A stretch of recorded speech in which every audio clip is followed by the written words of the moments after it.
This is the ultimate rock vocalist showdown. 10 of the greatest voices in history to ever do it. But the big question is, who takes the #1 spot? Comment your top 3 before we start, and let's see if you get it right. Number 10, Roger Daltrey by The Who.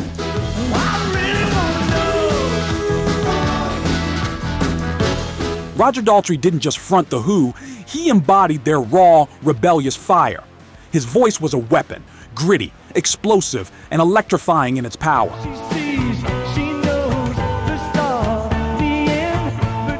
When he belted "Won't Get Fooled Again" or screamed in "My Generation," it wasn't just performance, it was revolution.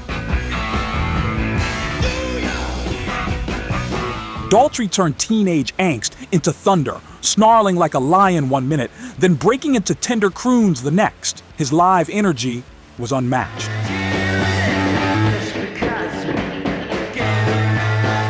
Whether twirling his mic like a lasso or straining every vein to hit the final note, Daltrey made every word feel like a battle cry. The Who's signature mix of chaos and control, that was Roger.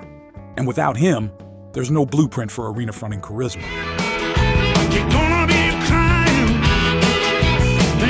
But the next voice didn't need theatrics, just a single note to shake your soul. Number 9, Paul Rodgers by Free and Bad Company.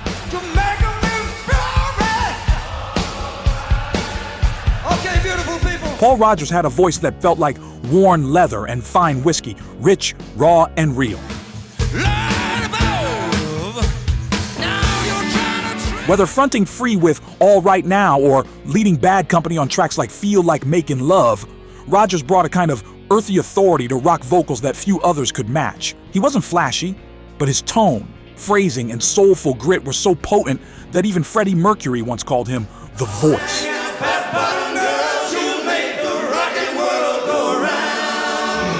His delivery had a bluesy foundation wrapped in pure power, and he made every lyric feel lived in. No tricks, no studio magic, just a man, a mic, and a whole lot of soul.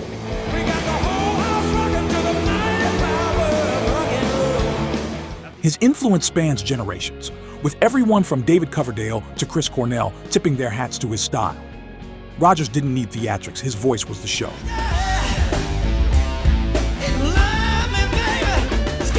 Number 8, Steve Perry by Journey.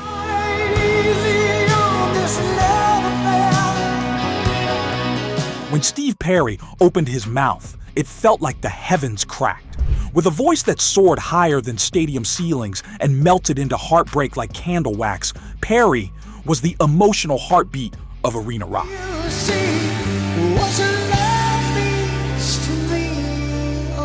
Don't Stop Believin' isn't just a song, it's a lifeline, and his vocals are what give it breath. His tone was clean yet full of ache, delicate in the verses and volcanic in the choruses.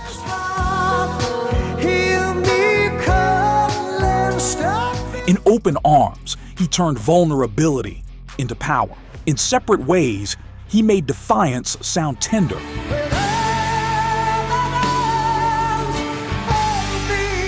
Perry had the rare gift of singing straight to the core, not just your ears, but your spine and soul. His range was wild, but it was the sincerity that stayed with you.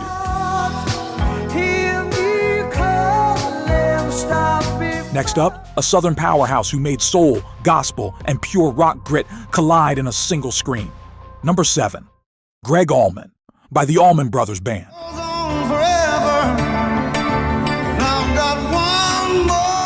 Gregg Allman didn't just sing, he bled.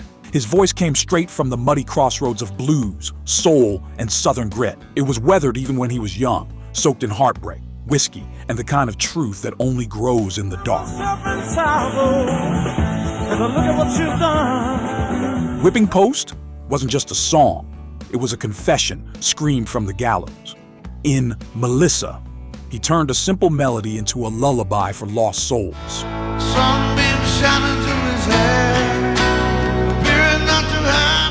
Allman's vocals carried a weight most singers only pretend to feel. He didn't hit you with technical fireworks. He sat beside you in the pain and made it beautiful. That's why his voice is still echoing in bars, back roads, and busted speakers today. Coming next, a raspy firebrand who brought the sound of revolution into rock's mainstream spotlight. Number 6, Joe Cocker. The waiter brought a tray. Joe Cocker sang like his body couldn't contain the feeling.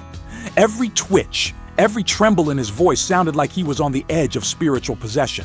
His gravelly roar on "With a Little Help from My Friends" turned a Beatles tune into a church revival and left you with chills.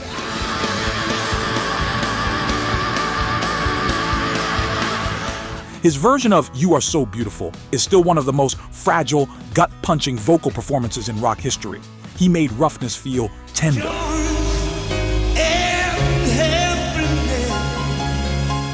He made soul feel unfiltered. Cocker didn't need vocal gymnastics. His power was in the rawness, the pure emotional swing of every phrase. When he took the stage at Woodstock, he didn't just perform, he detonated.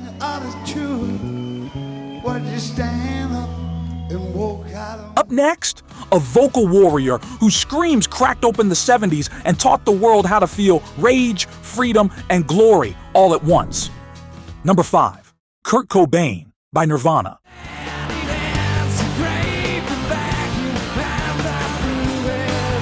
He didn't sing at you. He bled through the microphone. Kurt Cobain's voice was raw nerve and gasoline, a primal yawn from a generation sick of perfection. He couldn't hit Mariah's octaves or plant notes like Mercury, but that was never the point. What Cobain had was the truth.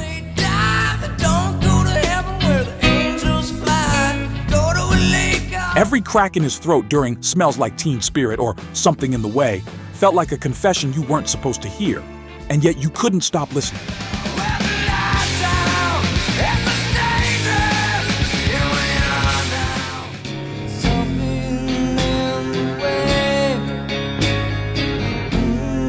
He brought vulnerability into the fire of grunge. He turned rage into melody, and when he screamed, it wasn't for applause. It was to survive.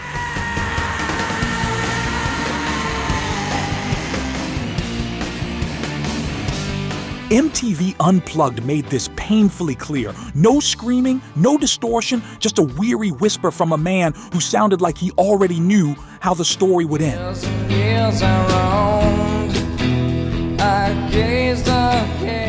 And if Cobain pulled you into the storm, wait until you hear the velvet howl of the man who came next.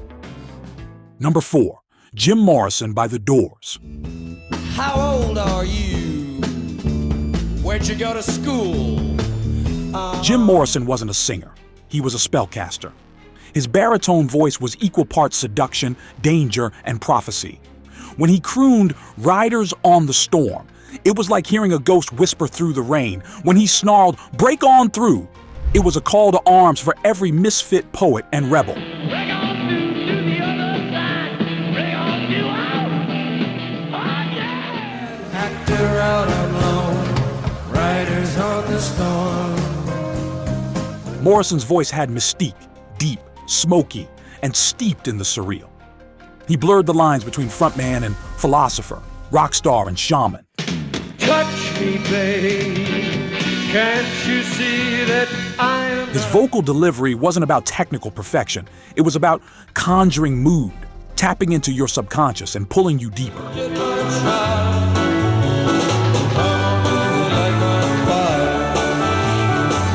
And if Morrison opened the doors of perception, wait until you hear who shattered them wide. Number 3, Steven Tyler by Aerosmith.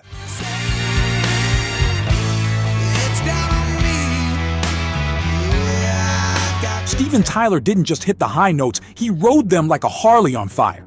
With a vocal range that could whip from a growl to a scream in a heartbeat, Tyler embodied everything outrageous about 70s rock excess.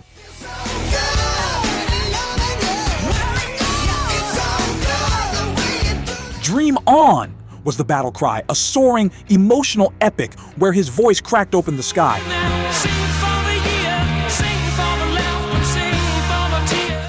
But it was the swagger in "Sweet Emotion" and the primal howl of "Walk This Way" that made him a rock deity.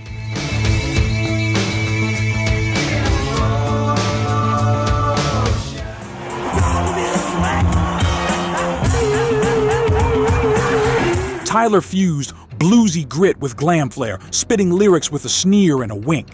He didn't just sing at you, he pulled you into the chaos.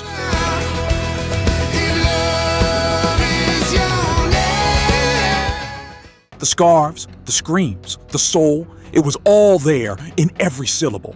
And if Tyler was the wild child of rock, the next voice brought pure elegance with a knife hidden behind velvet.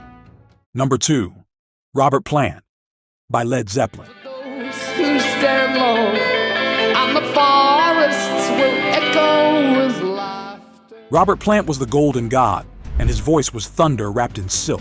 From the moment he let loose on Whole Lotta Love, he redefined what a rock vocalist could be.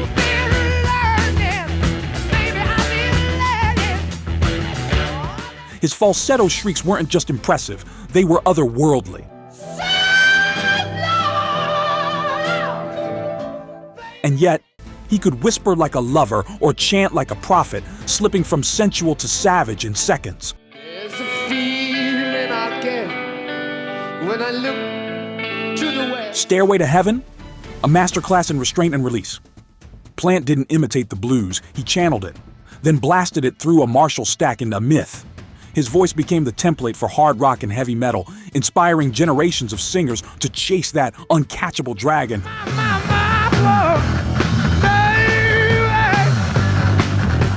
But there's only one voice that's never been matched. One man whose vocal power, stage presence, and raw charisma put him at the very top. Number 1, Freddie Mercury by Queen.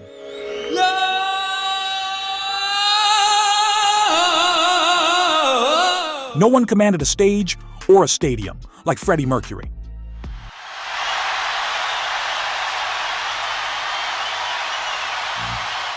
With a 4-octave range and a voice that could shift from operatic grandeur to rock and roll grit, Mercury didn't just sing songs, he built them.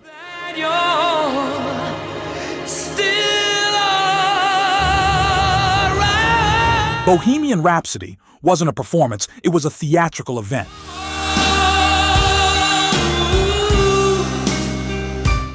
Somebody to Love, Gospel Fire Through a Rock Lens, and We Are the Champions.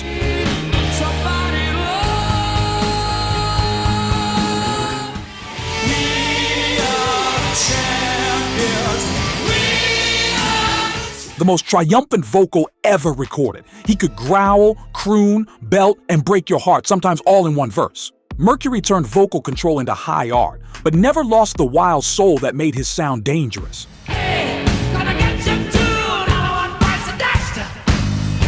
He wasn't just the voice of Queen.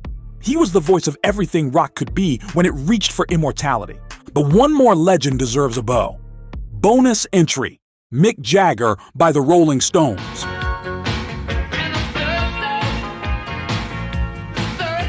Swagger. That's the word.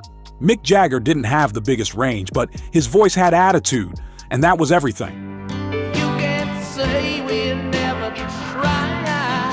From the sneering strut of I Can't Get No Satisfaction to the apocalyptic howls of Gimme Shelter, Jagger turned vocal delivery into performance art. He spat, whispered, snarled, and seduced, all while slinking across the stage like a rock and roll serpent.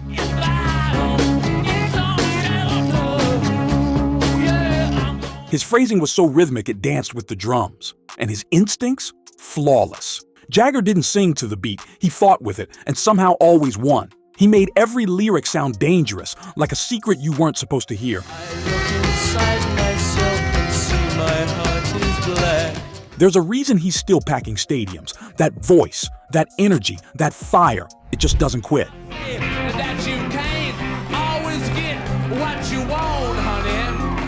So there you have it, the greatest rock vocalist showdown. Voices that didn't just front bands, they defined eras.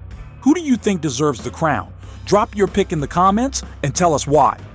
If you love this countdown, wait until you hear the women who changed rock forever. Click on the end screen to watch our greatest female rock stars in history. The stories and voices will give you goosebumps. These weren't just singers, they were revolutionaries with microphones. And the echo, it still shakes the world.